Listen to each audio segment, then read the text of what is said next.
ओम शांति। आज प्यारे बाप दादा की विशेष रूप से शिव जयंती के ऊपर महावाक्य बाबा ने उच्चारे हैं, क्योंकि शिव जयंती 5 मार्च 2008 पर बाबा का आना हुआ। बाप दादा ने पद्रामणि की और विशेष इस यादगार उत्सव का रहस्य सुनाया, क्योंकि ये संगम की ही सारी बातों की, चरित्र की यादगार चली आ रही है। भक्ति में जो भक्त लोग उसे एक दिन मनाते हैं और हमारा एक जन्म पूरा चलता है, पूरा एक जन्म चलता है।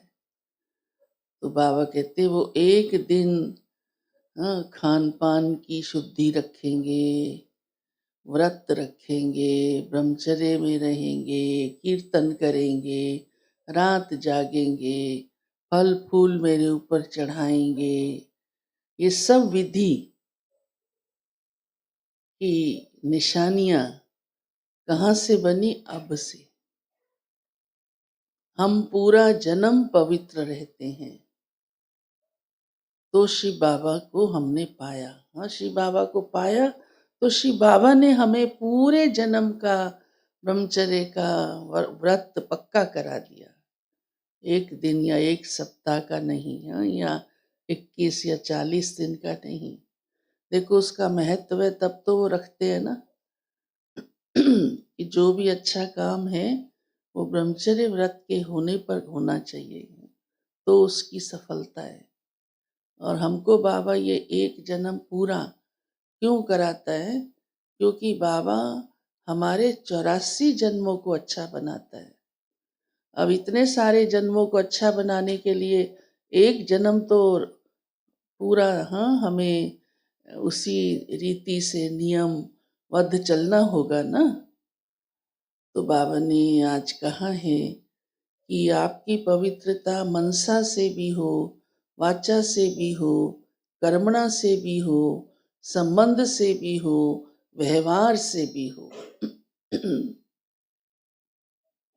और साथ ही बाबा का कहना है व्यर्थ को समाप्त कर दो। अगर चाहते हो कि हमारे अंदर कंट्रोलिंग पावर आए तो व्यर्थ नहीं होना चाहिए, और तब ही कैचिंग पावर भी आएगी और टचिंग भी होगी। हम समझते हैं ना कि कोई भी बात हमें टच हो जाती है, हमें क्या करना चाहिए, या बाप दादा का इशारा हमें कैच हो जाता है, बाबा हमसे क्या चाहता है। वो भी तभी संभव है जब हमारा अपने ऊपर कंट्रोल होगा। और कंट्रोलिंग पावर तब आती है जब व्यर्थ नहीं होता, कुछ भी व्यर्थ। संकल्प भी व्यर्थ, मतलब बहुत सोचते रहते हैं या बहुत बोलते रहते हैं या बहुत समय जाता है या बहुत शक्तियां खर्च करते हैं, तो व्यर्थ गया ना सब कुछ। मुख्य तो संकल्पों की बात है, इधर उधर की बातें सोचना। फिर जो सोचा जाता है वो कर्म में भी आता है।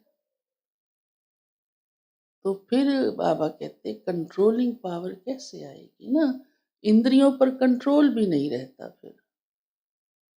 फिर टचिंग कैसे होगी? क्योंकि आपकी बुद्धि तो अंगेज है व्यर्थ में।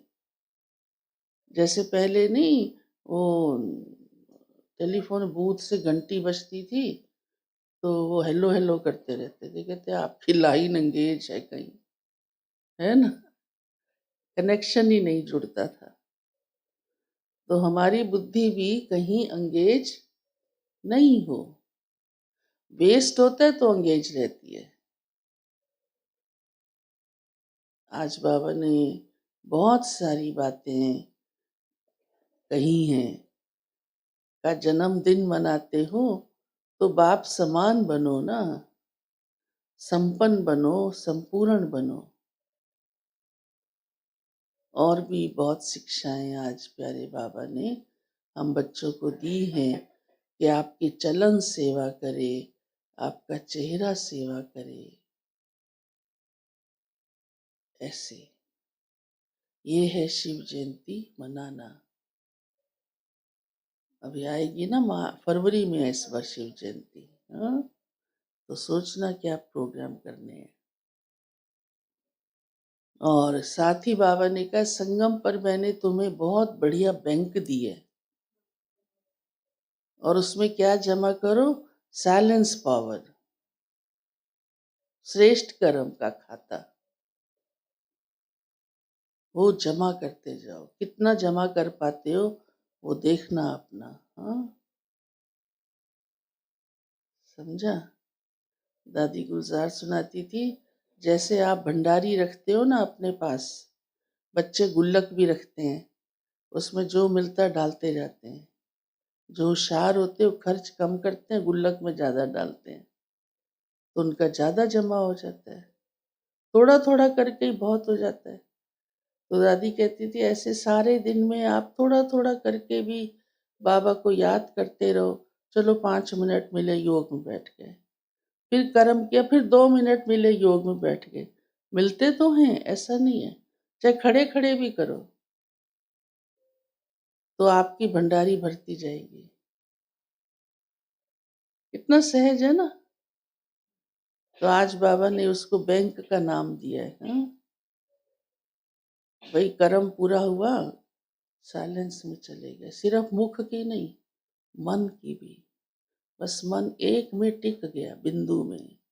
परम धाम चला गया। चलो, परम धाम नहीं गया तो सूक्ष्म वतन इधर उधर की बातों में नहीं, तो जमा होगा।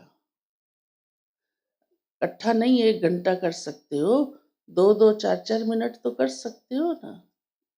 और वो प्रिय भी लगता है, हमने देखा, अनुभव है हमको, क्योंकि खुशी होती है मैंने बाबा को याद किया। और कई बार तो ऐसे कर्म होते हैं जो करते भी आप कर सकते हो। सारे कर्म एक जैसे नहीं होते। कई कर्मों में बुद्धि लगानी ही नहीं, पैदल चल रहे हो, क्या करना है, तो बाबा को याद करो। ऐसे क्यों, है ना।